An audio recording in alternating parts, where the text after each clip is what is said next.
kingdom El reino lo define todo en la Biblia.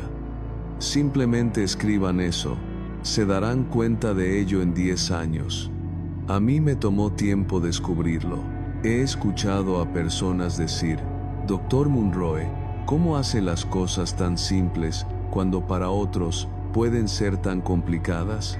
¿Y cómo es que cuando usted dice algo, me hace sentido por primera vez? Mi respuesta es, porque entiendo el reino. No se puede traducir ni interpretar la Biblia fuera del concepto del reino. Es imposible. Si no interpretas la Biblia a través del concepto del reino, el resultado será el error. Espero que nuestros pastores en este lugar me estén escuchando con atención. Por favor, todos aquellos que están involucrados en el ministerio pastoral o en cualquier forma de liderazgo en este ministerio, en grupos celulares o lo que sea, recuerden lo que les digo. No pueden entender la Biblia en su verdadero contexto si la sacan del contexto del reino. Eso aplica para todo. El reino no es una religión, el reino es un país. Cuando Jesús usó el término reino, estaba hablando de un lugar literal, un país al que llamó el reino de los cielos. El cielo es un lugar real, es más real que la tierra. El cielo produjo la tierra.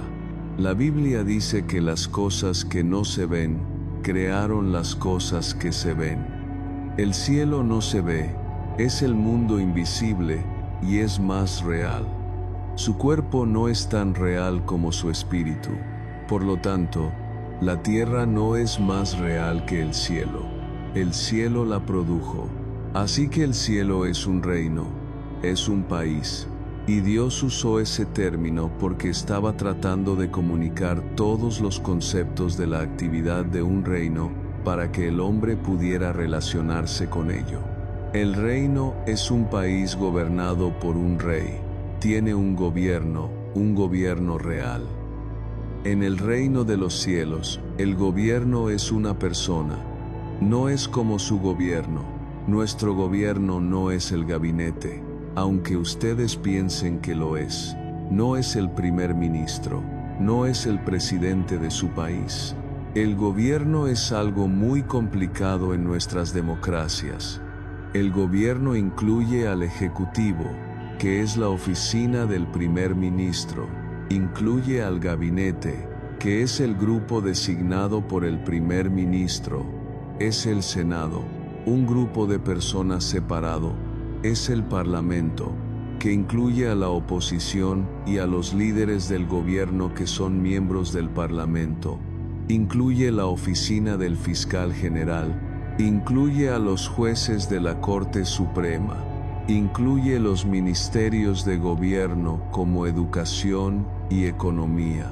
Todo eso es gobierno. Pero cuando hablas de un reino, eso no existe. Es una persona. El rey es el gobierno. Por lo tanto, el rey no necesita consultar con ningún otro grupo para tomar una decisión o crear una ley. Por eso, al leer la Biblia, encontrarán en muchos lugares esta declaración. ¿Quién puede aconsejar al Señor? Y no es una sugerencia, es una pregunta retórica, lo cual significa que nadie consulta a Dios respecto a sus decisiones. Entonces, un reino es un país y tiene un gobierno. Dios usó ese concepto para que ustedes pudieran entender sus palabras. En mi primer libro sobre el reino, que es el libro más importante que deben leer sobre el tema, porque en él trato con conceptos, y los conceptos ayudan a entender las palabras, hablo sobre todos los conceptos del reino. Uno de ellos es la petición. Y quiero hablar de eso esta noche. No se puede hacer una petición en una religión. Petición es una palabra legal de los tribunales de justicia. La palabra petición en hebreo es la palabra que traducimos como oración. Así que la oración no es una actividad religiosa, y eso es difícil de aceptar para ustedes. Ahora mismo, porque vienen de un trasfondo religioso que les enseñó actividades religiosas, y por lo tanto, la oración está atrapada en este ritual religioso por el que atraviesan y, por ende, no obtienen resultados. Tenemos que cambiar nuestro concepto. Quiero hablarles sobre la oración de Jesús, pero quiero enfocarla desde una perspectiva diferente. Escriban este título. Quiero hablarles sobre el redescubrimiento de la plantilla de oración de Jesús. ¿Qué es una plantilla? Jesús nos dio una plantilla. La plantilla nos fue dada como resultado de una pregunta que le hicieron, y es una pregunta que ustedes todavía hacen hoy: ¿cómo oramos? Entonces Él les dio una plantilla. Dejen de decirle a la gente que esta es la oración del Señor. No es la oración del Señor, es una plantilla. Ellos le hicieron la pregunta: ¿cómo oramos? Ahora bien, Él no podía darles una oración para que la repitieran por el resto de su vida en la tierra, así que nos estaba dando algo que nos perdimos, nos estaba dando una plantilla. La plantilla es el procedimiento que deben usar cuando se acercan al gobierno para hacer una petición. Escriban eso. Jesús nos dio una plantilla que proporciona el procedimiento que se utiliza para peticionar a un gobierno. Cuando estudian la oración, la plantilla que Él nos dio, todo lo que es necesario para que se acerquen a su gobierno y obtengan respuestas está ahí. Citar la llamada oración del Señor no les da resultados porque era una plantilla. Aquellos de ustedes que tienen computadoras portátiles en este salón y tabletas, saben por su experiencia con una computadora que cuando compran una, viene con cierto software. En ese software encontrarán diferentes programas que ofrecen plantillas. Las plantillas allí solo se usan como una guía para que sigan un formato o un procedimiento. Hay plantillas en su computadora que ni siquiera saben que están ahí, pero están ahí. Por ejemplo, cómo diseñar un boletín informativo, ya viene incluido. Cómo diseñar memorandos, y les dan 20 tipos diferentes de memorandos que nunca usan. Tienen una plantilla en su computadora que les muestra cómo crear un folleto. No tienen que ir a un artista gráfico. Está en su computadora, solo tienen que colocar su información. Esto es importante. Una plantilla es la estructura que viene con el producto, pero la plantilla no tiene la sustancia. Ustedes tienen que poner la información que desean en la plantilla. Jesús nos da una plantilla de oración. Es un procedimiento para que se acerquen a su Padre Dios, quien es el juez y el gobierno, y ustedes son los ciudadanos. Él les dice: pongan lo que necesiten en esta plantilla. Ya está diseñada para ustedes. No tienen que intentar crear la estructura. Yo les di la estructura. ¿Está claro? Si leen la oración del Señor, es como leer la información en la plantilla. No se aplica a ustedes. Al final de esas reuniones religiosas que todos tienen, dicen: y ahora oremos la oración del Señor.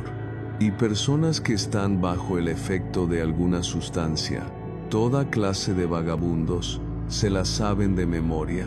Padre nuestro que estás en los cielos. Y citan esta oración. Y Dios no escucha ni una palabra. ¿Por qué?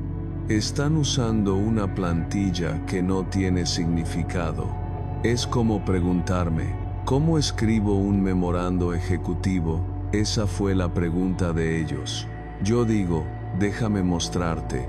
Así que voy a tu computadora y hago clic en plantilla. Luego hago clic en memorando ejecutivo y aparecen 4 memorandos. Digo: ahora, ¿cuál quieres? ¿Cuál se ve como tú quieres? Quiero ese. Bien, ahora tienes que poner tu propia información, pero ya tienes el procedimiento.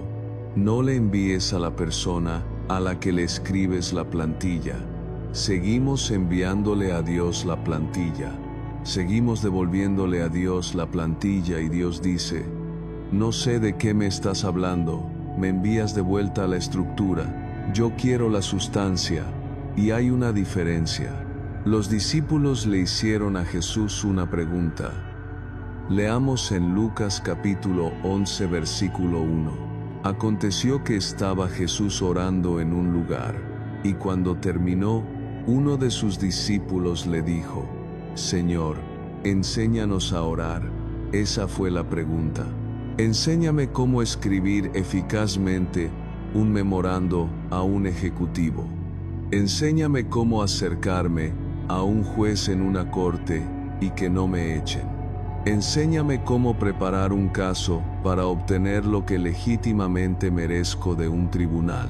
Esa fue la pregunta. Enséñame cómo proceder con el trámite para obtener lo que quiero. Por favor, recuerden que si lo sacan del contexto de un reino, harán de esto un acto religioso. Ellos le estaban preguntando sobre un procedimiento legal porque, recuerden, ellos dijeron que Él es el Mesías. Mesías significa rey.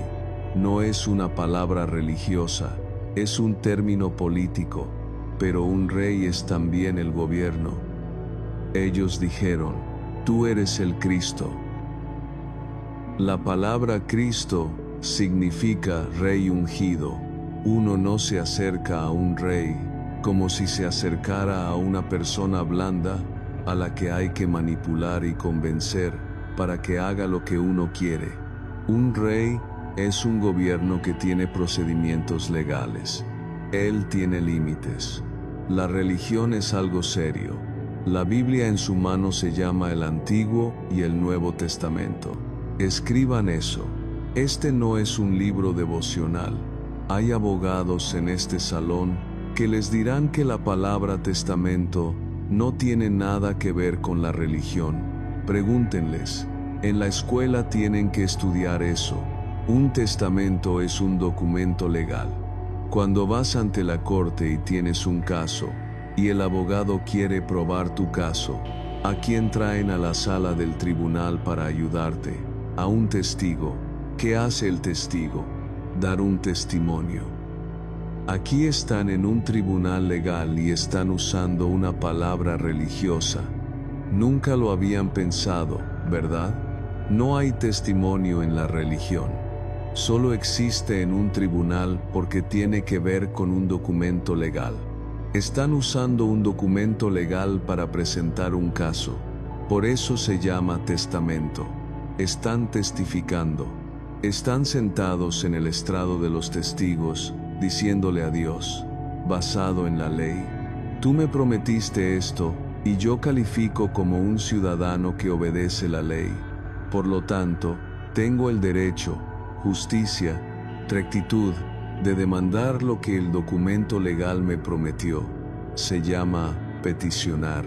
Dios no responde cada oración, no lo crean. Santiago era muy cercano a Jesús, uno de sus discípulos favoritos.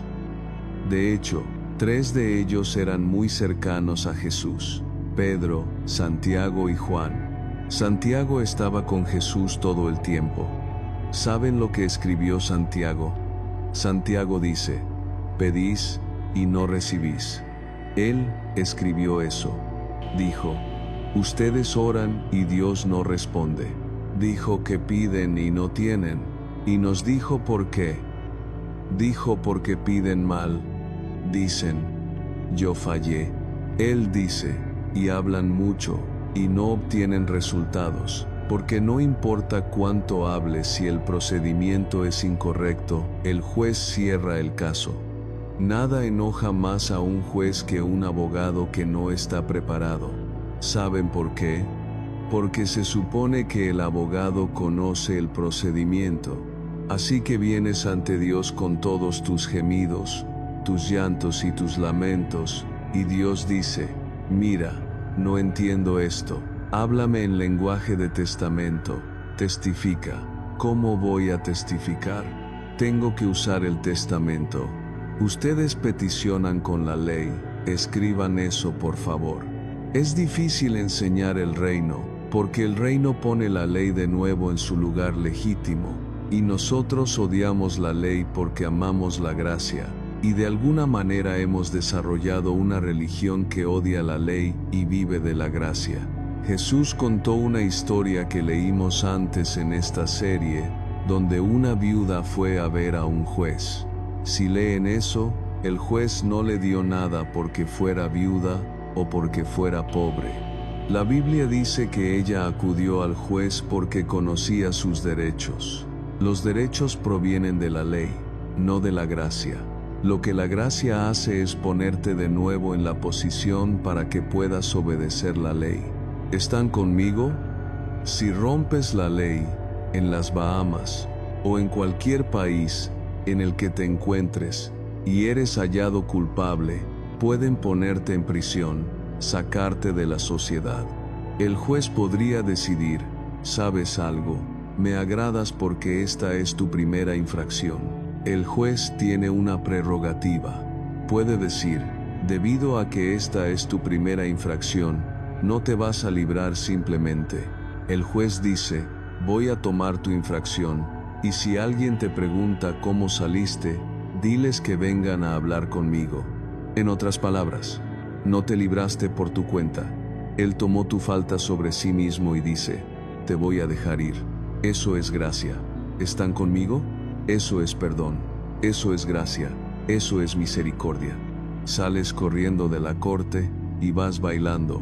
Alabado sea el Señor, soy libre. Pero el juez dice, antes de que te vayas, tengo una cosa que decir, y siempre lo dice, no vuelvas por aquí. ¿Qué está diciendo con eso? Sal y obedece la ley de nuevo, no olvides la ley. Así que, la gracia es dada para cumplir la ley, no para destruir la ley. Cito a Jesús, no he venido para abrogar la ley o los profetas, sino para cumplirla. Él dice que si algún hombre quebranta uno de estos mandamientos, será considerado el más pequeño en mi reino, en mi país. Pero si algún hombre enseña y guarda estas leyes, será considerado grande en mi país. Dios no puede tratar con personas sin ley, son inútiles para Dios, pero amamos la gracia porque nos permite quebrantar la ley. Así es como pecan. Yo sé lo que dicen, ya los tengo descifrados. Pecan como yo solía pecar. Yo solía planear pecar mañana, y planeaba lo que podía hacer después. Puedo ir y pedirle a Dios que me perdone.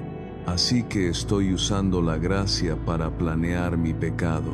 El apóstol Pablo dice, no usen la gracia como una licencia para quebrantar la ley. Esta es una transacción legal. Así que los discípulos le están haciendo a Jesús una pregunta. Enséñanos a qué, ¿a orar? Saquen la palabra orar porque todavía es religiosa, puedo verlo en sus ojos. Pongan la palabra peticionar. Enséñanos a peticionar. Pongamos otra palabra ahí. Enséñanos cómo tener el procedimiento correcto para obtener lo que pedimos del gobierno. Esa fue la pregunta.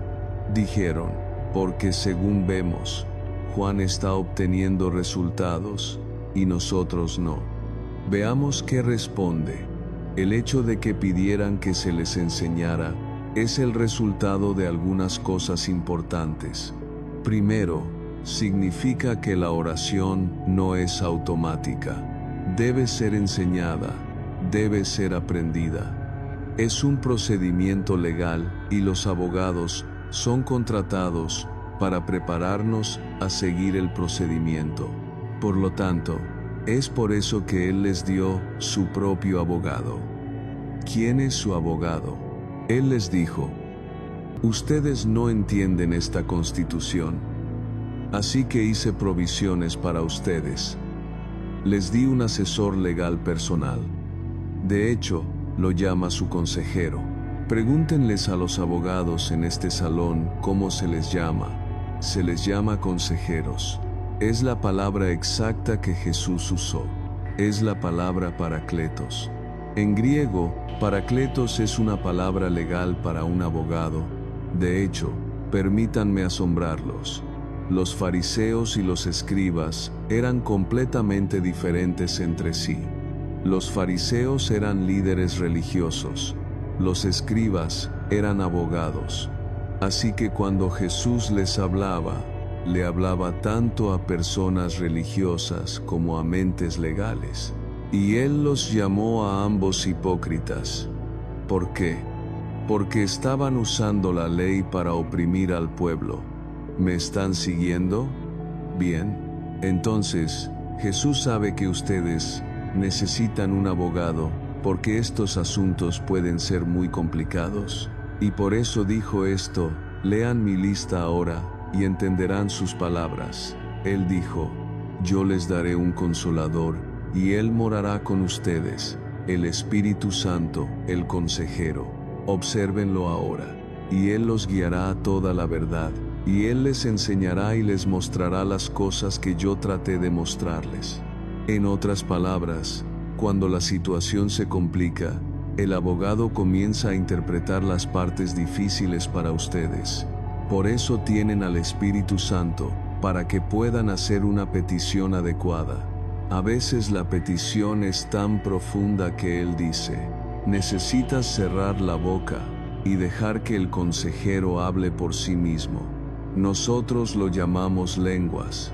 Hablar en lenguas es cuando el consejero dice: déjame manejar esto por ti. El apóstol Pablo dice en Romanos capítulo 8, él dice que hay momentos en los que no sabemos qué peticionar. Vamos, recuerden ese versículo. Él dijo que porque somos débiles en nuestra preparación, no podemos decidir qué orar. En otras palabras, podrían estar preguntándose, digamos, si un país tiene un referéndum y no saben cómo elegir o qué hacer. La Biblia dice: oren en el Espíritu, porque estarán tan confundidos que no sabrán qué está bien o qué está mal. ¿Sí o no? Dios dice: quiero que dejes eso solo y permitas que el abogado tome el control y ore en el Espíritu. Dice que porque el Espíritu Santo conoce la mente de Dios y conoce la voluntad de Dios, y Él nos ayuda en nuestra debilidad y ora por nosotros, dice, con gemidos que no pueden ser entendidos. Eso significa que ha orado en el lenguaje del Espíritu. Creo que todos nosotros en este salón estaríamos de acuerdo en que, cuando los abogados empiezan a hablar, no sabemos de qué están hablando. Ya saben que el lenguaje puede ser muy confuso. Y lo mismo pasa con los médicos. Cuando los médicos empiezan a hablar sobre su propio cuerpo, tienen que decirles: interpréteme eso, por favor, porque usan palabras y conceptos que son tan diferentes que hay que estar entrenado para entenderlos. El Espíritu Santo sabe cómo orar mejor que nadie, porque fue asignado a ustedes por el gobierno. Puedo usar el término: el Espíritu Santo es su fiscal celestial. Lo bueno de nuestro gobierno es que les dio un procurador que nunca los deja. Lo tienen todo el tiempo, pueden consultarlo, Él los guiará. Enséñanos a orar significa: enséñanos el procedimiento que nos hace exitosos en nuestra apelación, en nuestra petición. ¿Están bien conmigo ahora mismo? ¿Entienden lo que estoy diciendo? Por favor, lo que estoy enseñando es lo más importante que sabrán sobre la oración, y nunca lo habían escuchado porque la gente sigue poniendo la oración en una religión cuando, de hecho, está en un país.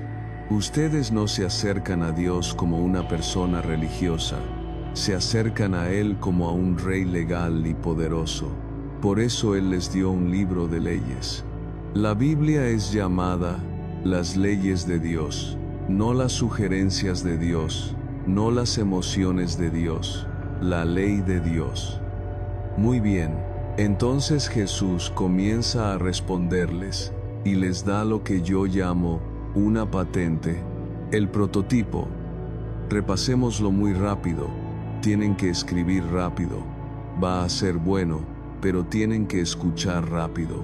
Muy bien, primero comienza. Ahora sabemos que la oración es ¿qué? Petición.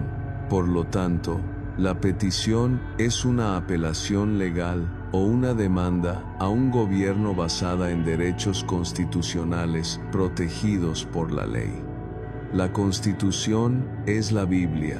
Las leyes son los principios que utilizan para demandar las cosas que Él les prometió, y sus derechos tienen que ver con estar bajo las leyes constitucionales de Dios.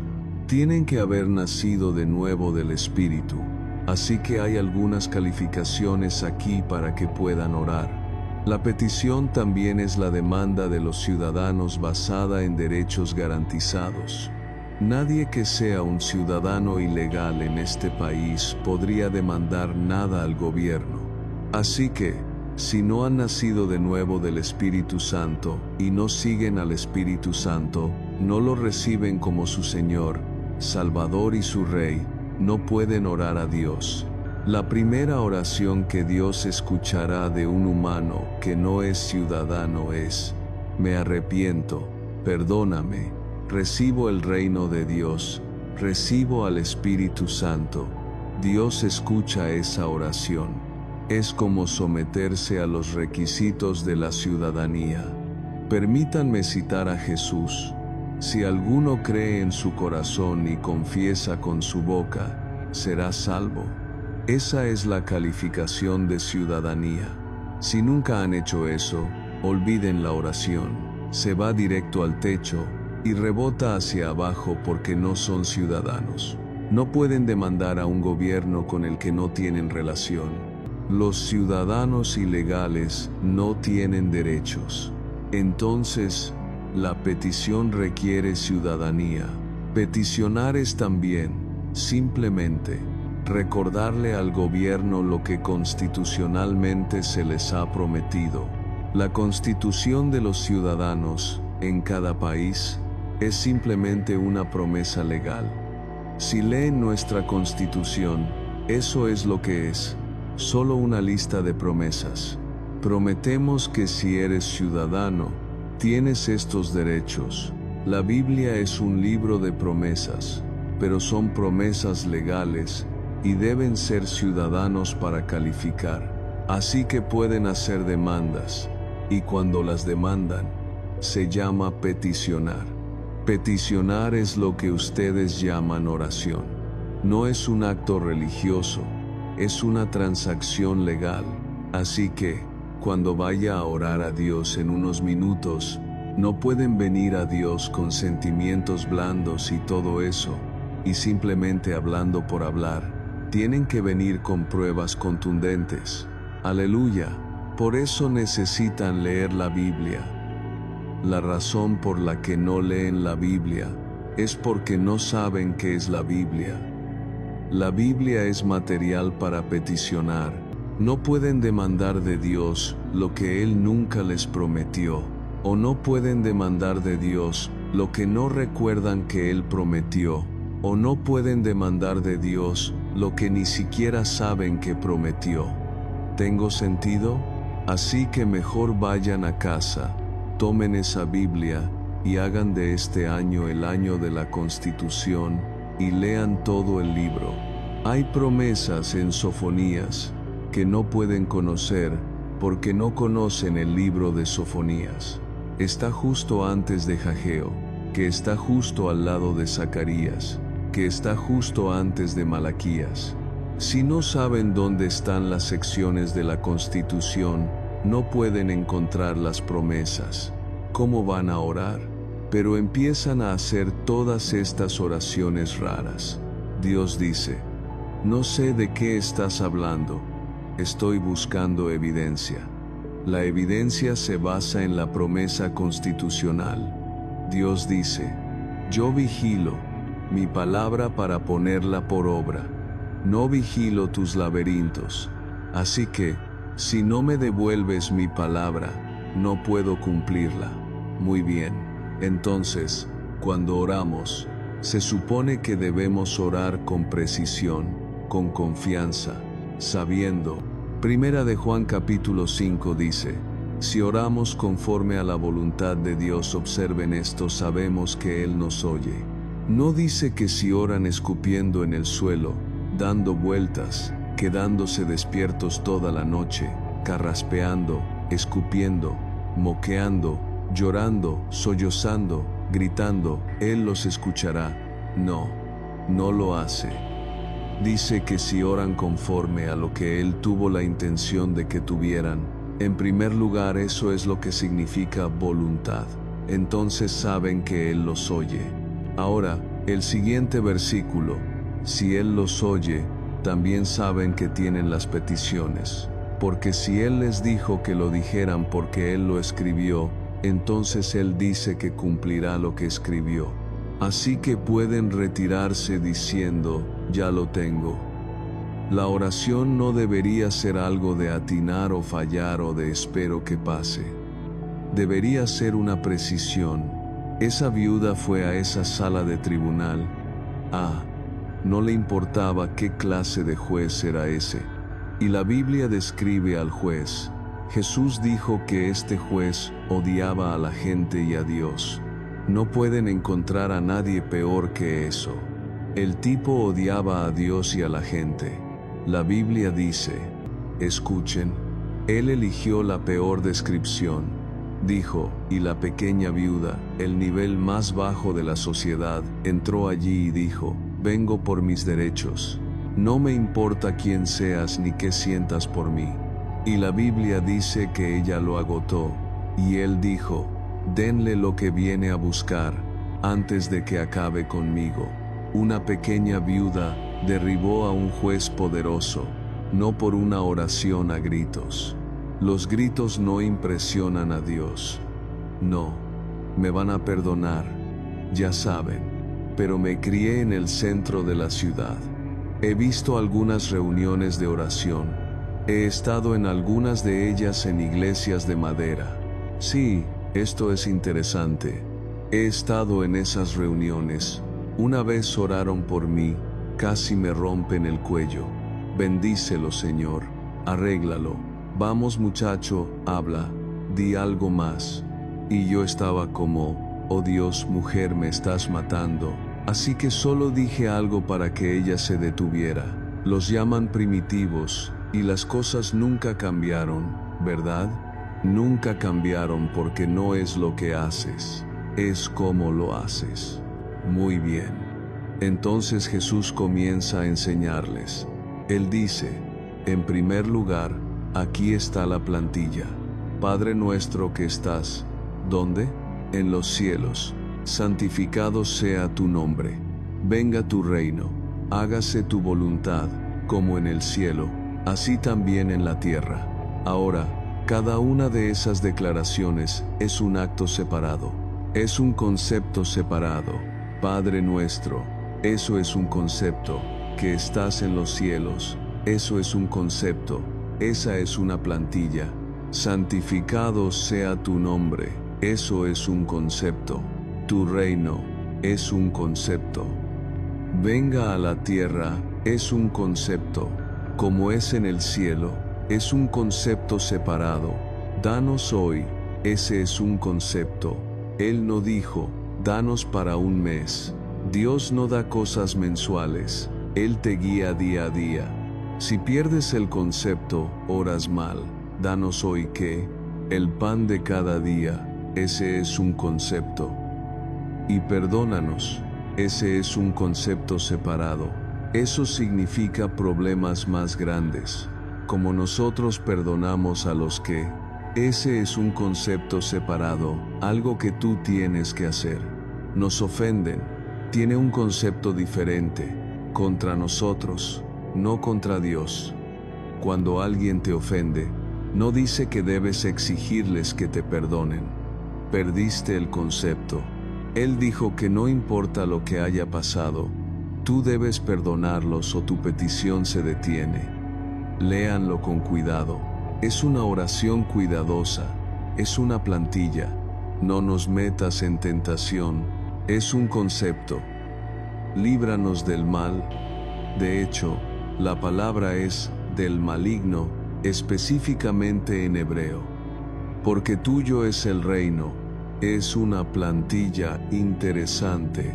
Muy bien, quiero ir rápidamente a la plantilla, y tienen que leer esto conmigo rápido y escribir rápido. Bien. La primera es Padre Nuestro.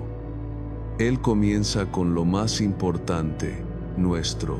Él dijo que cuando vienes a la corte, no vienes solo representándote a ti mismo. Así que cuando quieres peticionar a tu gobierno, estás representando a todos los ciudadanos. Vienes de parte de no solo de ti mismo, sino de la comunidad de la fe. Nuestro significa sin egoísmo. Luego dice, Padre. Padre es un concepto, no es un nombre, es una función. La palabra Padre significa Abba en hebreo, Pater en griego. Significa la fuente, el sustentador, el proveedor. Eso es lo que significa la palabra. La palabra Padre significa fuente y sustentador. Eso solo es suficiente para gritar. Él dijo que cuando vienes a peticionar, la persona a la que estás peticionando es la fuente de todo lo que necesitas. Abba significa fuente, significa proveedor. En otras palabras, primero debes identificar a Dios, Jehová, como tu fuente de vida, sustancia, sustento y dueño de todo. Ahora, esto es importante. Cuando te acercas a tu gobierno, debes reconocer que el gobierno es dueño de todo. Así que no le estás pidiendo a alguien que no puede responder. Nuestra comunidad, Padre, fuente. Ahora, ¿por qué es esto importante? Por la siguiente declaración. ¿Dónde está tu fuente? Él toma a tu fuente de la tierra y la coloca donde pertenece. Tu fuente, dice él, no está en la tierra. Tu fuente está en el cielo. Nuestra fuente es nuestro Padre, quien es dueño de todo. Nuestro suministro no está limitado a la tierra. Es lo que Él está diciendo. Si lo que pides, que yo te prometí, no está en la tierra, lo crearé para ti. El Señor tenga misericordia. Crearé cosas, porque soy dueño de lo visible y de lo invisible. Tu Padre, tu fuente. Dejen de pensar de esa manera. Ven, todos dicen Padre y piensan en una persona. Eso es pensamiento religioso. Su Padre, su fuente, no está en la tierra. Así que cuando se acerquen a la oración de petición, deben tener esta idea completa de que estoy hablando con alguien que es dueño de todo. Por lo tanto, no confío en nadie más a mi alrededor. Por eso vengo a ti, Dios. Vengo a ti porque nadie más podría ayudarme y tú tienes todo. Eres dueño de todo. Así que la oración es con confianza, sin importar cuán grande sea la petición. Una vez que la encuentres en la doctrina, en el documento, en el testamento, puedes pedirla. ¿Saben lo que Dios dijo? Y podemos orar eso esta noche en un minuto. Dios dice, pídeme y te daré por herencia las naciones. Eso está en la Biblia. Podrías venir ante Dios y decir, Dios, dame las Bahamas, devuélvenos las Bahamas. Dios diría, escuché tu oración, esa es una buena petición. Y luego citas el versículo. Por tanto, dice en el artículo 5, subsección del Salmo, artículo 45, pídeme las naciones. ¿Ves? Tú me dijiste eso, yo quiero eso.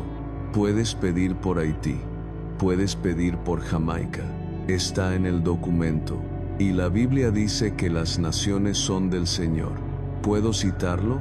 Del Señor es la tierra y su plenitud, el mundo, que son las naciones, y los que en él habitan, las personas que moran en ellas.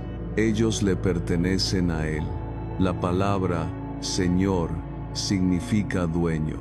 De hecho, puedes pedirle a Dios por un país. Él lo prometió y es lo suficientemente grande para cumplirlo. ¿Por qué? Él es Abba. ¿Qué es Abba? Fuente, dueño. Así que, de inmediato, tu oración cambia. No le estás rogando a alguien que no puede cumplir. Padre que estás en los cielos, santificado sea tu nombre. Palabra muy importante. Santificado significa puro, pero más importante aún, significa diferente. Ya saben, a veces la gente camina por ahí y usa vestidos largos, y tiene la cara larga, y guantes largos, y dientes largos, y todo largo, y piensan que son santos. La santidad no es una vestimenta, es una disposición. La santidad tiene más que ver con que seas distinto de otras personas debido a tu estándar. Así que Cristo está diciendo que cuando vengas ante Dios, aquí está la plantilla. Estás hablando con alguien que no es como nadie que conozcas. Santificado significa peculiar. Peculiar significa que eres diferente de cualquier otro Dios, si puedo usar ese término, o de cualquier otro humano. Así que no puedo ponerte en la clase de nadie. Él dijo que cuando vengas ante este juez, no hay ningún juez como Él. No lo compares con nadie. Él es diferente, distintivo. Estoy tan alegre de que Él no sea como tú, porque un día estás arriba y al día siguiente estás abajo, y yo podría acudir a ti en un día malo. Él es perfecto. Santificado es tu nombre. Escriban la palabra nombre. Nombre no es una etiqueta. Nombre en hebreo significa ser, S-R. Ser. Nombre significa el carácter de una cosa. Significa la esencia misma, la calidad de ello. Por eso, cuando leen la Biblia, encuentran que Dios le da mucha importancia a los nombres, porque en este contexto de comportamiento no tiene sentido, pero en una mente hebrea. La Biblia es un libro hebreo. En hebreo, la palabra nombre es la cosa misma, no es una etiqueta. Así que cuando le dices a Él, santificado sea tu nombre, estás diciendo, santo es tu propio ser. Eso significa que eres total, completa y transparentemente perfecto. No hay nada en ti que sea injusto. Tu carácter es puro. No tienes segundas intenciones. Usted no puede mentir, porque para mentir tiene que ser capaz de ocultar algo, y usted ni siquiera puede ocultar. Usted es tan puro. Su nombre, su carácter entero es santo. Su esencia es diferente. Por cierto, tal vez hablemos de esto en otro momento además de la oración, pero cuando intentan orar en el nombre de Jesús, tienen que entender lo que eso significa. No se trata solo de usar la palabra. Mi hijo, por ejemplo, yo le asigné encargarse de todos mis negocios, de mis inversiones privadas y todo lo demás. Lo llevé con todos mis banqueros y lo presenté. Lo llevé con mi abogado y lo presenté. Lo llevé con mi agente de seguros y lo presenté. Y cada vez que me reunía con ellos, decía, ahora él hace negocios en mi nombre. Él nunca tiene que usar mi nombre. Así que Jesús dijo que cuando vayan al Padre, ¿qué es el Padre? ¿Cuál es la palabra? Fuente. Él dice, pidan cualquier cosa en mi nombre. Él les está transfiriendo la autoridad legal para hacer negocios en su carácter. Ni siquiera tienen que usar el nombre mecánicamente. Si ustedes no están bajo su carácter, no pueden pedir nada a Dios. ¿Están captando esto? Así que no aten esa palabra de 5 letras al final de su oración como un amuleto. He oído algunas de las cosas más tontas últimamente. He oído a gente decir, y hay personas en las Bahamas dejándose atrapar por este asunto de los nombres. Dicen, ¿son esos los nombres de Jesús? No, deberías decir Yahvé, deberías decir Elohim, deberías decir Yeshua. Oh, cállense. Pienso, ¿quién les está enseñando estas cosas? No está en la palabra, es el carácter. Ya sea que usen Yahvé, Yeshua o Jesús, no importa si no están en el carácter, no van a recibir nada. Permítanme darles un ejemplo. Quiero que mañana vayan a mi banco, Fidelity, uno de mis bancos. Quiero que entren allí, se los digo ahora, vayan allí. Les estoy diciendo que los envío. Entren y díganles que vienen en mi nombre y que quieren dinero de mi cuenta. ¿Qué sucede? Ellos dirán, ¿quién es usted? Y eso es lo que pasa. Aunque usen el nombre, si no tienen los derechos, no funciona. No son las letras M, UNR o E. Es algo diferente. Yo le di a mi hijo lo que se llama, escriban esto, poder notarial. Le di poder legal para usar mi carácter. Así que puede que al banco no le caiga bien él, pero yo les agrado. Por eso él dice, no usen su propio nombre.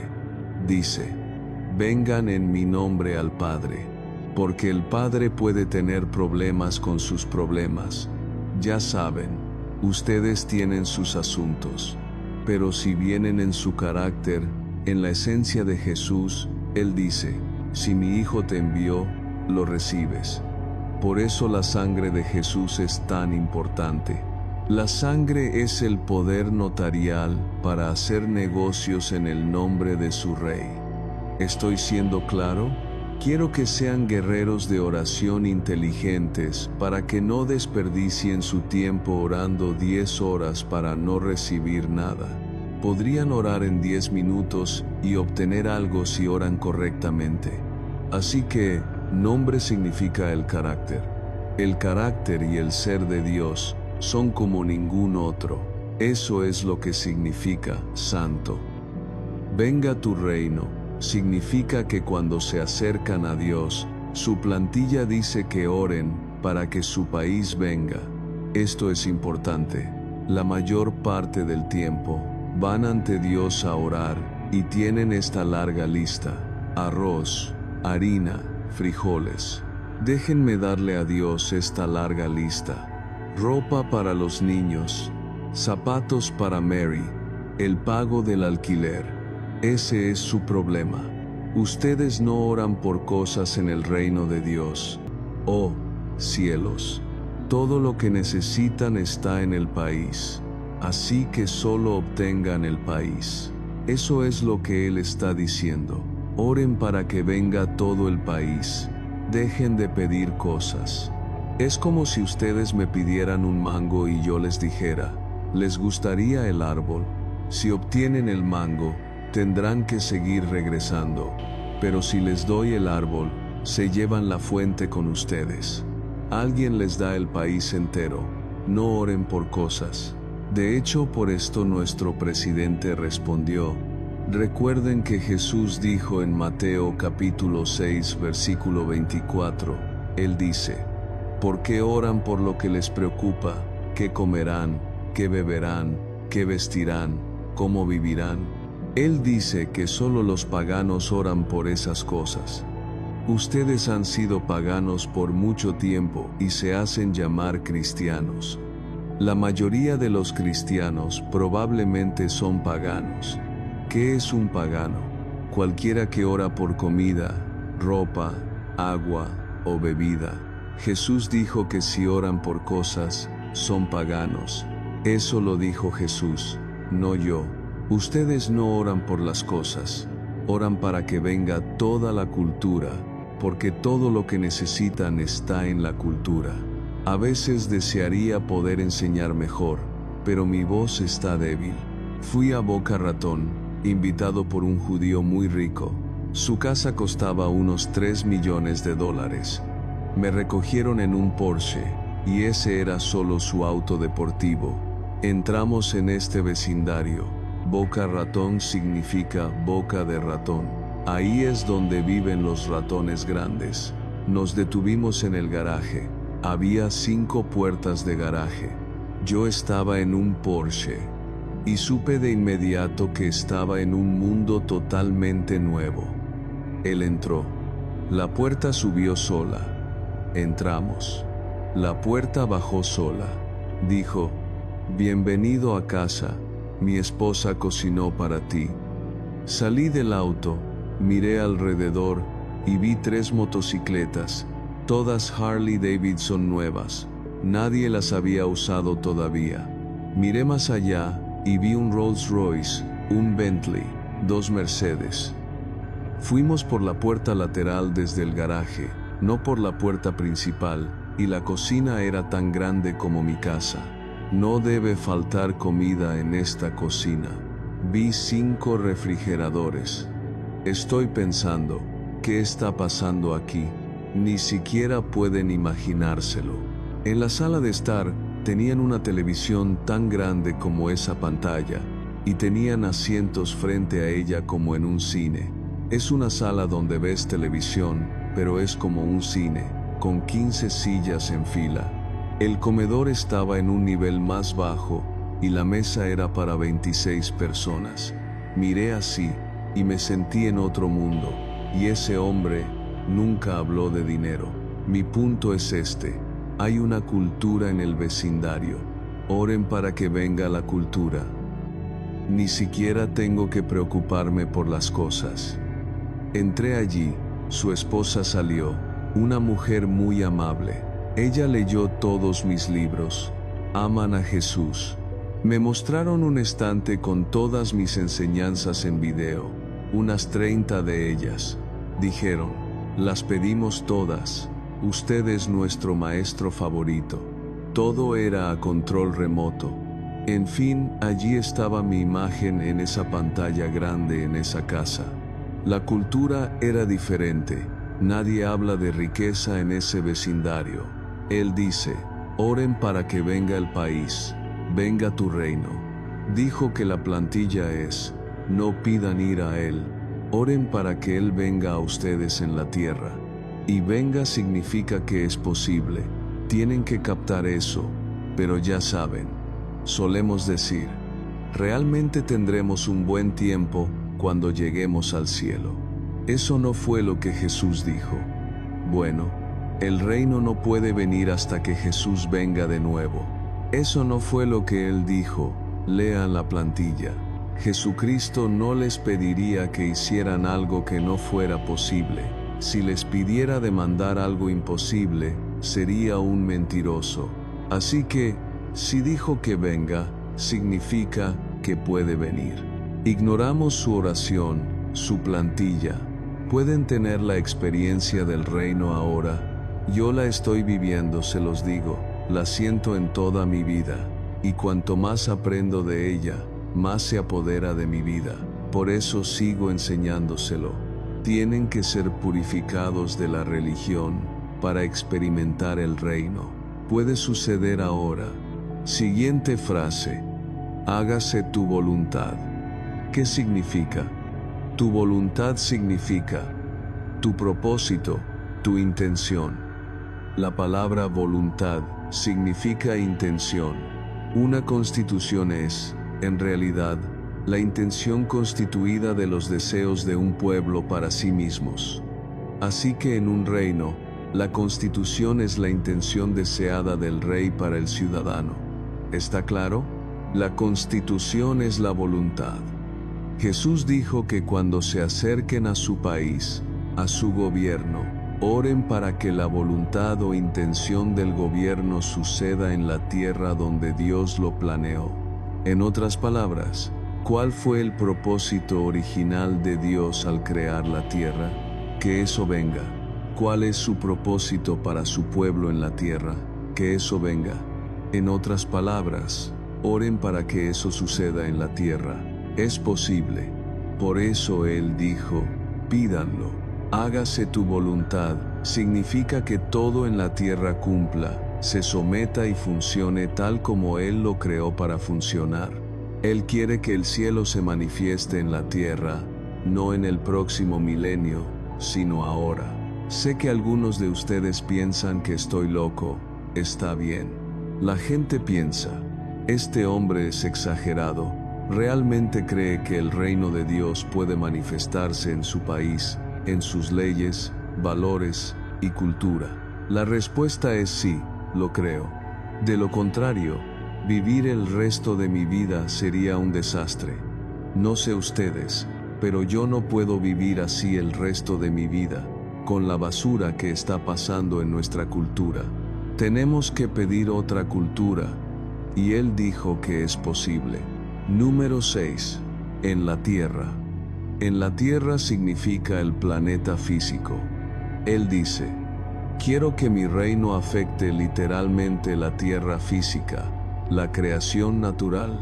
Hay gente que dice, bueno, ya sabe, el reino de Dios es algo espiritual y realmente no puedes mezclarlo con la política, eso es natural, o que no tiene que ver con la educación o la economía. Jesús habría mentido entonces. Él no dijo, venga tu reino en el cielo. El cielo es sobrenatural, el cielo es espiritual. Él dijo, no, lo quiero en la tierra. La palabra tierra, en griego, es la palabra tierra. Significa el polvo físico, el planeta real. Quiero ver al cielo tocar eso, ¿comprende? Si andan por ahí pensando que es solo algo espiritual, piensen en esto. ¿Significa eso que tengo que aguantar toda esta basura porque aquello por lo que doy mi vida no puede suceder donde vivo? Sería una pérdida de tiempo. Podrías vivir hasta los 80 años y pasar un infierno esos 80 años, porque lo que crees no se relaciona con el lugar donde vives. Esta es la teología más tonta del mundo. ¿Alguien está conmigo? Me siento solo. ¿Entienden lo que digo? Por eso dejé de ser religioso, porque no tenía sentido. Miren sus caras. La gente religiosa es interesante. Recuerdo que nací en una de esas casas, crecí con un pastor bautista. Decíamos cosas como, mi Señor es dueño del ganado en 1000 colinas, pero no podíamos comer carne porque no nos alcanzaba. Mi Señor es dueño de todo el ganado en 1000 colinas, pero no podíamos comprar leche. Hay una contradicción. Si mi Padre es dueño de la vaca, ¿dónde está el filete? Ahora, si me dices que Él es dueño de vacas espirituales, vacas invisibles, tal vez pueda aceptarlo y decir, está bien, entonces comeré carne enlatada o sardinas. Pero no me digas que es dueño del ganado en 1000 colinas, y yo no puedo tener leche. ¿Tengo sentido? Algunos de ustedes están sentados, y no hablan de ello, pero han ido a la iglesia, y sienten que esto no funciona, que no tiene sentido, y que tienen que pasar 80 años hablando de algo que no pueden experimentar. Por eso están frustrados. Y tratar de aprender esto del reino es una lucha contra toda esa religión. Es muy difícil. Así que Él dijo, quiero que mi reino venga a la tierra. La tierra es el planeta. Ahora, ¿cómo cambias las cosas en la tierra? Las cambias por el mundo que creas. Me estoy metiendo muy profundo aquí. Saben que ningún país en la tierra es malo. Es la nación la que es mala. Permítanme explicarlo. El país es la tierra. La nación son los sistemas que controlan la tierra. Lo llamamos el mundo. La tierra es el suelo. El mundo es el sistema. Para afectar la tierra, tienes que controlar el mundo. ¿Está claro? ¿Están seguros? Así que cuando Él dice, venga tu reino a la tierra, te está diciendo, toma el control del mundo, deja que el sistema de mi reino golpee el sistema del mundo, y entonces la tierra será cubierta por el cielo. No puedes tener un país justo si no tienes leyes justas. Si tienes un gobierno corrupto, ese es el sistema. Tendrás un país corrupto, ese es el resultado. Permítanme citar un versículo: del Señor es la tierra. ¿Qué es eso? El planeta físico, el mundo y los que en él habitan. Los sistemas también se supone que sean suyos. Esa es su voluntad. Los cristianos son personas asombrosas. Por eso, ya no me mezclo con ellos de esa manera. Los cristianos dicen cosas como: la justicia engrandece a la nación, mas el pecado es afrenta. Eso suena bien, y está en la Biblia. ¿Cómo engrandece la justicia a la nación? Primero, necesitas tener justicia en la nación. Pero enseñamos a la gente: aléjate de la política, aléjate del dinero, aléjate de ser poderoso, solo sé pobre y santo. Es una contradicción. No puedes preservar la tierra hasta que influencies el mundo. Nada sucede en la tierra hasta que el mundo cambia. ¿Qué es el mundo? Los poderes gobernantes. Él dice: oren por eso. El reino es el mundo, la tierra es el territorio. El reino es el sistema de gobierno del cielo. Él quería que viniera a la tierra. No estamos hablando de un gobierno religioso, ni de matar gente como los extremistas. No estamos hablando de una primavera bahameña. Oh, son tan lentos, ¿no saben de eso? ¿No han oído de la primavera árabe, donde la gente está derrocando gobiernos? Eso no es de lo que Dios habla. Él dice que se supone que ocurra como la levadura. Vas a todas partes, y de repente se dan cuenta de que estás en todo lugar. Estás afectando la ley, la legislación, los valores, la moral y los estándares, y no saben cómo está pasando. Él dice que esto entra por la puerta, y ahora todo está lleno de levadura, y el país se vuelve justo. Él dijo: oren por eso. Número 7. Como es en el cielo. Es la plantilla. Él está diciendo: oren para que el mismo gobierno que está en el cielo esté en la tierra. Oren por el mismo sistema de autoridad, los mismos valores, la misma moral, que los mismos estándares del cielo vengan a la tierra. La misma cultura, el mismo estilo de vida, tal como es en el cielo. Él dijo: oren para que venga, peticiónenme. Les hago una pregunta. Si Dios dice que le peticionen para que la cultura del cielo venga a la tierra, ¿entonces es eso posible? Sí. En el cielo no hay crimen, ni violaciones, ni incesto, ni abuso, ni fornicación, ni adulterio, ni homosexualidad, ni lesbianismo, ni groserías, ni mentiras, ni robos, ni disparos. Él dice ahora: oren para que toda esa cultura del cielo venga a su país. Y aquí estamos en nuestro país lidiando con referéndums para el juego. No tengo idea de lo que van a hacer, pero escuchen este mensaje. Su pregunta debería ser: ¿hay juegos de azar en el cielo? Yo no puedo responder eso por ustedes, pero en el testimonio que leí sobre el cielo, no hay juegos de azar allí. Si votan por algo que no está en el cielo, para que venga a la tierra, entonces están votando contra Dios. Esa es una decisión que deben tomar. El problema no es cuán grandes sean los grupos o qué tipo de iglesia frecuenten. Incluso la gente religiosa no entiende esto. La pregunta es: ¿está eso en el cielo? Ese es el estándar. Pueden pedirle a Dios que traiga el cielo a la tierra, pero cuando arruinan un nacimiento con su voto, no tiene sentido. Por eso, es imposible elevar esta petición y luego pecar, porque están cancelando su propia oración. No hay adulterio en el cielo, así que ¿cómo podrían orar y luego estar cometiendo adulterio?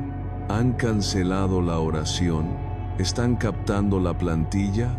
Miren el número 8. Danos hoy nuestro pan de cada día. ¿Saben lo que eso significa? Denme suministros. No significa no solo a mí. ¿Acaso no oramos egoístamente? Oh Dios, tengo esta cuenta de la luz. No sé de dónde va a salir el dinero, Señor. Eres un gran Dios. Eres poderoso. Suple la necesidad de mi cuenta de la luz. ¿Qué pasa con los demás? Él dijo que la plantilla es siempre traer a la comunidad contigo. Paga la cuenta de la luz de todos, Señor. Suple para todos lo que necesitan. Provee la matrícula para los hijos de todos. Nosotros solo oramos por nuestros hijos. Necesito gasolina en mi auto. ¿Qué pasa con los otros autos que están detrás de ti? Di, Señor, que el cielo de los cielos venga a la tierra en nuestro tanque de gasolina. Danos, miren la siguiente palabra. Hoy, Dios dice, no quiero que pidas un montón de cosas. Quiero suministros diarios. Peticionen al gobierno del cielo por el suministro diario. Esto realmente me bendijo cuando lo entendí. La palabra hebrea para día aquí tiene que ver con la medida.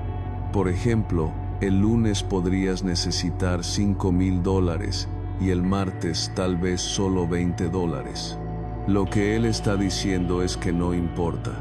Algunos días necesitas más que otros, así que no importa lo que necesites. Siempre que lo necesites ese día, él lo va a suministrar. Pero esta es la parte que me gusta. Pan. No se refiere a la hogaza que tienen en su cocina. El concepto hebreo de pan significa todo lo necesario para la vida. Por eso lo llaman el pan de vida. El pan no es solo harina y agua. En el idioma hebreo, pan significa todo lo que necesito para vivir. Él dice, demanda eso del gobierno.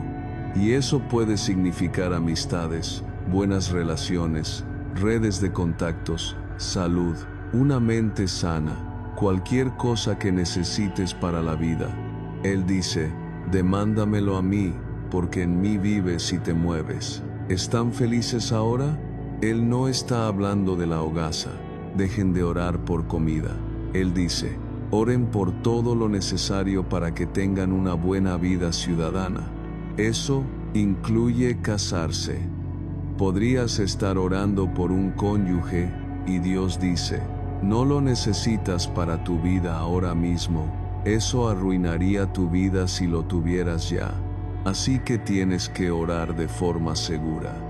Dame lo que necesito para mi vida, porque ahora mismo no necesitas un cónyuge. Eso puede venir en 3 años. Ahora mismo necesitas ayuda. Tengo que prepararte para eso. Entonces, Él responde la oración, porque la oración es adecuada. Pan significa todo lo que necesito para la vida y la piedad. Número 9. Perdónanos nuestras deudas. Esta es fuerte. El perdón significa liberar a las personas. Perdóname es la liberación. Esto es importante. El perdón implica que estás cargando a alguien a quien necesitas liberar. Hay algunas personas que te hirieron y las estás cargando. Es un peso. Nunca podré olvidar lo que él me hizo. Nunca podré olvidar lo que ella me hizo. Oh, querido cuerpo, perdonaré aquello, pero si tan solo supieras lo que hicieron. Y estás cargando esto, y la persona ni siquiera sabe que la cargas. Ellos se la están pasando bien, viajando por todo el mundo en cruceros, en una casa nueva, y tú con esta amargura. El perdón es donde cortas la cuerda, los dejas ir. Él dice, cuando vengas ante el gobierno, asegúrate de no estar arrastrando a nadie, de no tener a nadie atado en tu vida. Ven con manos limpias y corazón puro. Perdona nuestras deudas, no solo las tuyas. Pide perdón por todo nuestro pecado corporativo, como comunidad de fe, como país. Oramos por los pecados de nuestro propio país. Los tomas sobre ti mismo.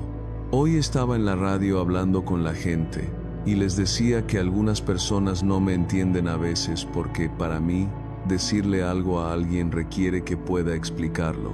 Por eso parece que enseño largo. Déjenme decirles a qué me refiero cuando les dije que nosotros tenemos la culpa de esta situación en las Bahamas ahora mismo, todos nosotros. ¿Sabían eso? Pero tengo que explicarlo. Todos pecamos, yo también. ¿Saben por qué? No presionamos para que fuera ilegal hace mucho tiempo cuando era pequeño. Así que no puedes culpar al gobierno. Puedes decirle al gobierno: un momento, la ley dice esto, exigimos que la cumplas. No lo hicimos. Así que ellos no lo hicieron. Nosotros no lo hicimos. Y ahora tenemos un tumor. Entonces, ¿qué hacemos? Pedimos perdón corporativo. Padre, perdónanos por permitir que esto sucediera. Así es como oras por tu país esta noche. Perdónanos a todos. Esto no se trata de partidos políticos, se trata de mí. No exigí justicia. Perdónanos nuestras deudas. Así fue como Daniel logró su oración. Daniel cargó con los pecados de su nación. ¿Han leído alguna vez la oración de Daniel? Es una oración poderosa. Daniel dice: hemos pecado contra ti. Mi padre vivía una vida limpia, ayunando y orando, pero Daniel dijo: no me importa cuán limpio sea yo, soy parte de ellos. Y Dios salvó a esa nación, nuestras deudas. Ahora, tomen aire y escriban esto rápido: ofensas o traspasos. ¿Por qué la Biblia usa la palabra traspaso? Todos sabemos que cuando alguien traspasa, ¿qué está haciendo en tu propiedad? Están entrando en tu territorio. Esa es la palabra exacta usada en hebreo. Ahora bien, la mayoría de nosotros piensa que traspasar es simplemente como pecar, pero traspasar significa que te estás saliendo de tu carril. Traspasar significa que te estás alejando del propósito de Dios para tu vida y te estás metiendo en los asuntos de otras personas, tratando de ser algo que no eres, tratando de ser alguien que no naciste para ser, tomando las posiciones de otras personas. Él dice: arrepiéntete de eso, vuelve a tu carril. Traspasar significa que estás fuera de la voluntad de Dios para tu vida. Perdóname por dejar tu asignación y entrometerme con otras personas. Eso es lo que causa la ofensa. Ofendemos a la gente porque estamos en su propiedad, su vida es su propiedad. ¿Cómo puedes vagar por mi vida e intentar tomar el control de ella? La Biblia llama a eso brujería. La brujería es cualquier intento de controlar el espíritu de otro ser humano, y la brujería está en todas partes, está en el púlpito, está en los matrimonios, está en las empresas, está en los gobiernos, está en todas partes. Cualquier intento de manipular a las personas es brujería. Eso está en la Biblia. Así que no piensen solo en el veneno o el vudú. Hay gente que hace brujería en este salón. Si usas tu influencia para herir a alguien, eres un brujo porque estás manipulando su espíritu. Es un traspaso. Pide perdón por eso. Traspasar significa moverse a las posiciones de otras personas. Algunas personas no saben cantar y están en el coro, están traspasando, y todo el coro se ve afectado por eso. Discúlpenme, cometí un error. Dicen que es mi unción. Déjenme volver a ser ujier. Quédate en tu carril. Podrías alterar toda el área si traspasas. Algunas personas piensan que pueden hacer lo que yo estoy haciendo. Este es mi territorio. No intentes esto. Destruyes a la gente si no se supone que estés haciendo algo. Molestas a la gente en lugar de ayudarla. ¿Qué es el pecado? violar la voluntad conocida de Dios. De nuevo, eso es traspasar la voluntad de Dios. Si haces ciertas cosas o intentas hacer algo más, eso es pecado. El pecado es rebelión. Te rebelas contra tu propia posición. Te rebelas contra lo que Dios te dijo que hicieras, donde te dijo que estuvieras, lo que te dijo que dijeras. Eso es pecado. Es rebelión contra la voluntad de Dios. Muy bien, permítanme cerrar con esto. Número 10. Como también nosotros perdonamos a los que nos ofenden. Lo que Él está diciendo es que tenemos que liberar a las personas de invadir nuestro dominio, en primer lugar, y luego también debemos liberarlas del conflicto de propósitos que chocan. Libérenlos. Perdonen a los que se meten en su carril y confunden su vida. Él dice que esta es una plantilla. Ustedes oran esto a su gobierno, y es porque necesitan estar puros cuando vienen a su gobierno. Hay un hombre llamado Willie Nelson. Es un famoso guitarrista y cantante. Willie Nelson ganó mucho dinero haciendo música, pero no estaba pagando impuestos y tenía millones de dólares en el banco. El fisco finalmente se dio cuenta de que este hombre no había pagado mucho dinero en impuestos. ¿Saben lo que hicieron? Él estaba en esta gran gira con miles de personas en estadios. No les importó, fueron y lo recogieron. Se lo llevaron con todo y guitarra y sombrero. El hombre se presentó ante el juez y le dijo: «Realmente soy Willie Nelson». El juez dijo: «¿Y qué? Observen esto ahora», dijo. «¿Y qué? ¿No pagaste impuestos?».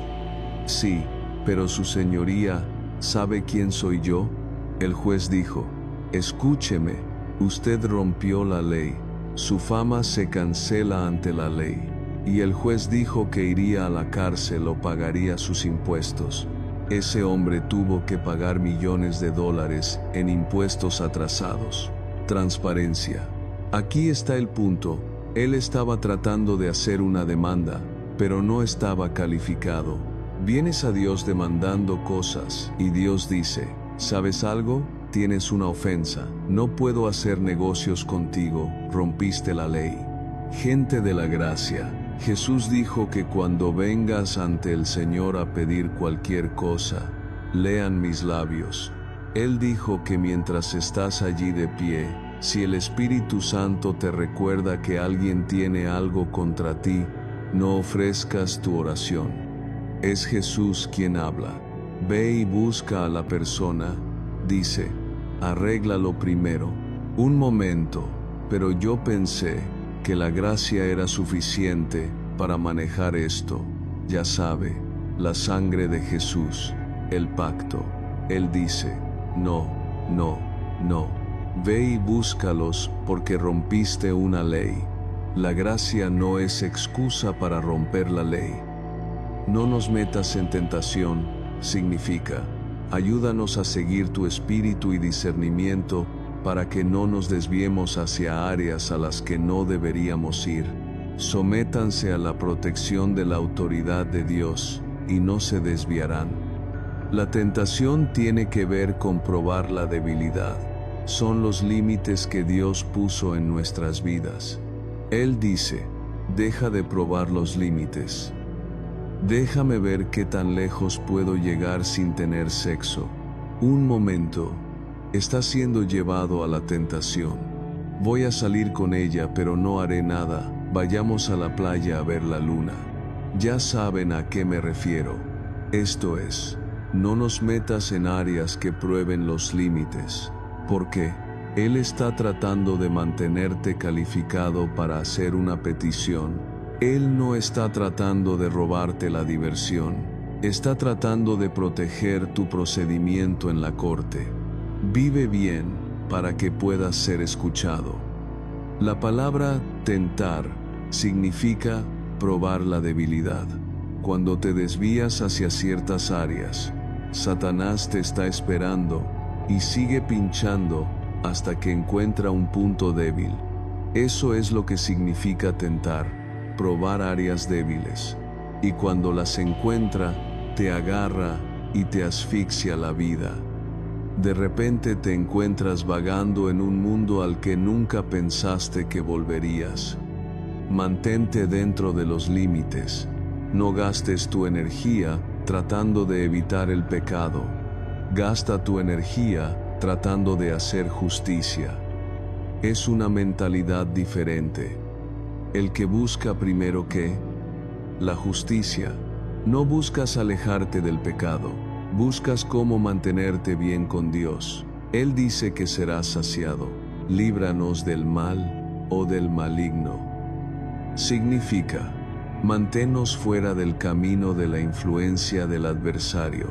El maligno es aquel que nos distraerá del propósito y la voluntad de Dios para nuestras vidas. Y el diablo es el asignado número 1. ¿Saben cómo llamó Jesús al diablo? Aquel viejo tentador. Él está esperando para probar tu debilidad. Por eso nos alejamos de él. Es peligroso porque está esperando para hacer su trabajo. Él es el probador. La Biblia dice que Dios no tienta a nadie, sino que cada uno es tentado cuando se mueve por su propia concupiscencia, cuando se desvía probando los límites. La gente del reino no trata de salirse con la suya. Trata de hacer todo lo que es correcto, y entonces sus oraciones son respondidas, porque tuyo es el reino. Eso significa que no debemos tener nuestros propios reinos, no es nuestro país, nuestro gobierno, nuestra autoridad, nuestros valores, nuestra moral, nuestro mundo y nuestro estilo de vida le pertenecen a Él. No se supone que tengamos nuestro propio estilo de vida y luego intentemos obtener cosas de él. Es como intentar ser un ciudadano doble. Si estás en su reino, es su reino. Él dice que no puedes estar en dos reinos, un pie en el mundo y otro en el reino de Dios, porque esto no va a funcionar. Tuya es la soberanía, este es mi reino. Si quieres hacer negocios conmigo, ven a mi reino y vive mi estilo de vida. Así es como se preparan para orar. El poder. Todo el mundo está interesado en el poder. Eso significa que la capacidad para que la petición se cumpla reside en Él. Alabado sea el Señor. Cuando haces una solicitud, Él dice, tengo el poder para hacer que suceda. La gloria significa que la produciré en una cultura. No te daré solo algo, te daré todo el estilo de vida. La gloria me pertenece. Te daré la impronta. Comenzarás a parecerte a mí, a caminar como los míos. Sabrán que obtuviste tu petición. Y déjenme decir esta última palabra. Amén. Tengan cuidado con cómo usan la palabra amén. La ignorancia es asombrosa. Siempre puedo notar cuando una persona es ignorante por la forma en que usa el amén. No deberías decir amén a muchas cosas. Una vez escuché a un predicador decir, el diablo es malo y el diablo te destruirá. Amén. No digas amén a eso. Amén significa así sea, que me destruya. Dicen amén a todo. Sé que eres un pecador. Amén. No digas amén a eso. Si has nacido de nuevo por el Espíritu Santo y has sido perdonado. Pero somos tan ignorantes. Simplemente decimos amén a cualquier cosa. Amén es un concepto hebreo. En realidad significa que suceda, tal como dijiste. Significa, estoy de acuerdo con Dios. Amén simplemente significa, me someto al propósito de Dios. Significa que me rindo. Amén significa que estamos de acuerdo y nos sometemos al deseo de Dios de cumplir su propia voluntad. Por eso, la Biblia dice que los cielos antiguos dicen amén. Dicen, amén Dios, que tu voluntad venga a la tierra. Pero amén, no me siento muy bien, no digan eso. ¿Está claro para todos? La razón por la que terminamos con amén es porque salimos de la sala del tribunal sabiendo que obtuvimos aquello por lo que vinimos. Está hecho. Eso es lo que significa caso cerrado. Puedo irme ahora y esperarlo, porque así sea, tal como me lo prometiste. Recuerden a María.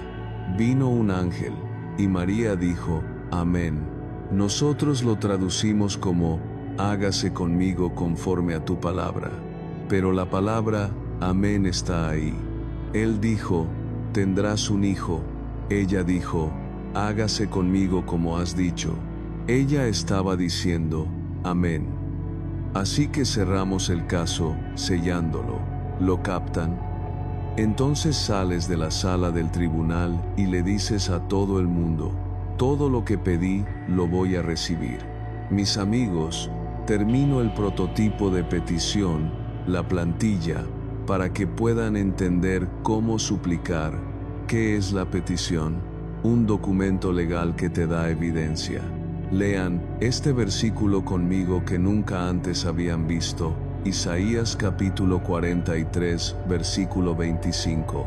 Lean, Yo soy el que borro tus rebeliones por amor de mí mismo, y no me acordaré de tus pecados.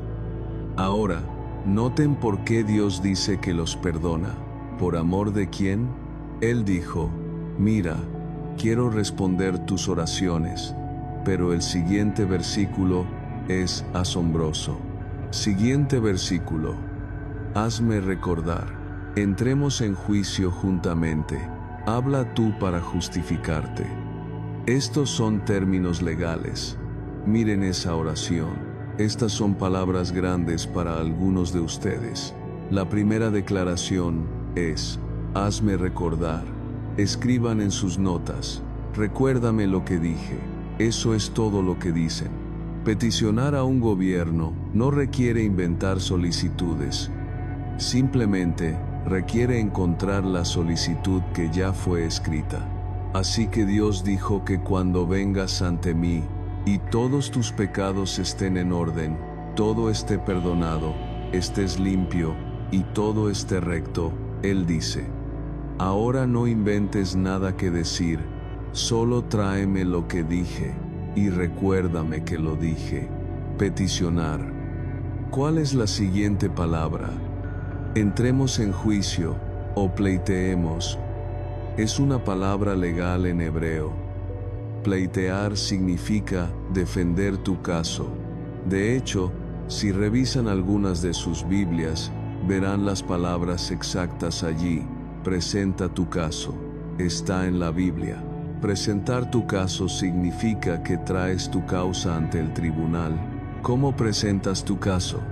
Primero, tienes que ser un ciudadano calificado. Luego, tienes que conocer tu constitución y las leyes. Y tienes que conocer tus derechos. Por eso pleiteas el caso. La oración es presentar un caso. ¿Cuál es la última palabra?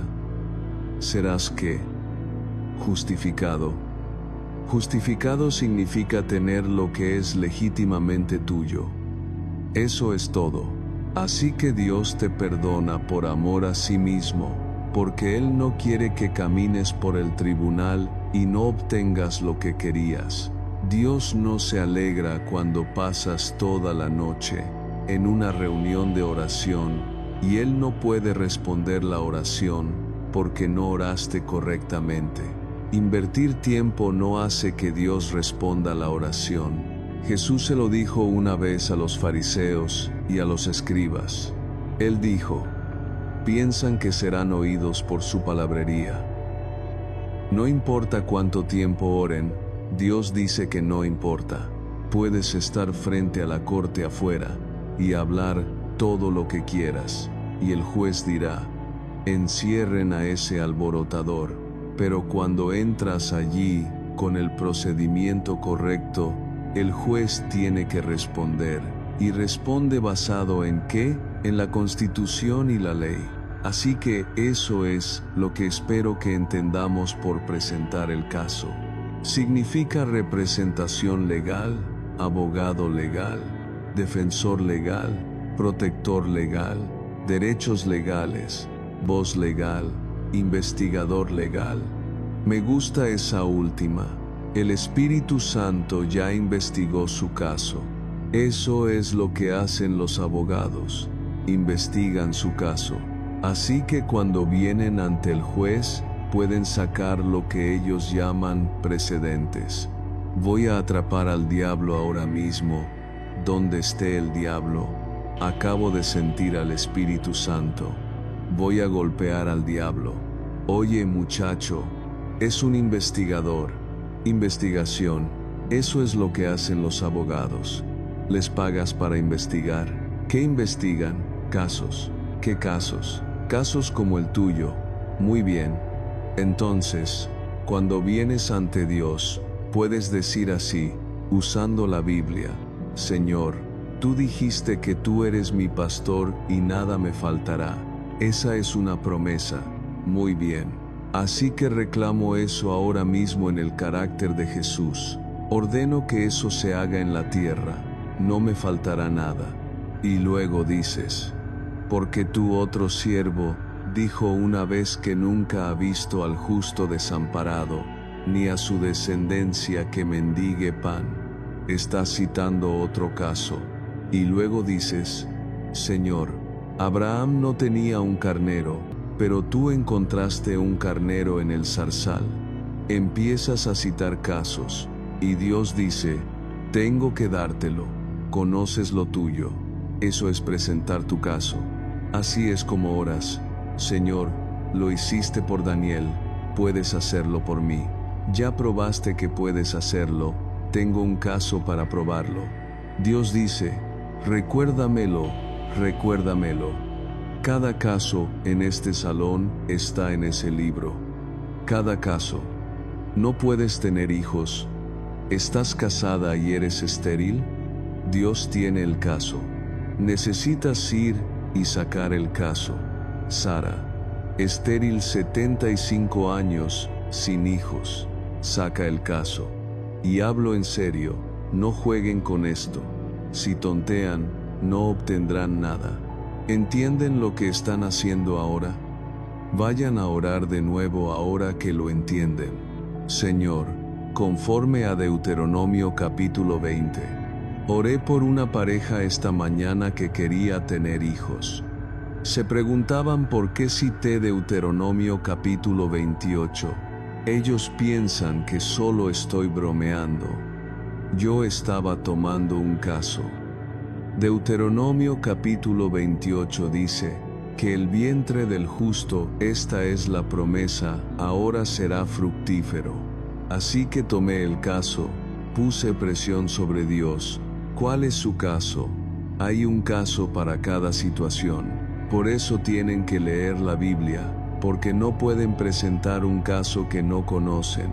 ¿Están conmigo? Si conocen a alguien que es prostituta, no la maldigan, no se enojen con ella. Hubo una prostituta en la Biblia. Sacan el caso y le dicen a la prostituta: ¿sabes algo? Tú puedes convertirte en la fuente del Mesías. ¿De qué estás hablando?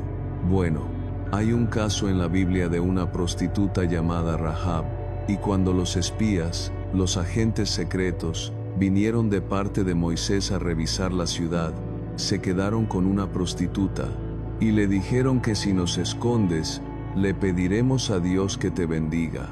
Y esa mujer fue la fuente del linaje de Jesucristo. Si estudian su linaje, ella produjo a Jesús. Así que tienen un caso de que cada prostituta puede ser salva y usada por Dios. Tienen un caso. ¿Drogadicto? Está en la Biblia. Alguien que no era drogadicto pero bebía licor como loco, sin ropa y todo, desnudo. Dios dijo: usa a ese hombre para empezar una nueva generación. Dios puede salvar a los alcohólicos, pero tienes un caso. Traes el caso y dices: Señor, lo has hecho en este caso, Hazlo de nuevo. ¿Tengo razón, abogados? Ustedes tratan con casos. Dios dice, recuérdamelo. Haz tu investigación. Ven y habla conmigo.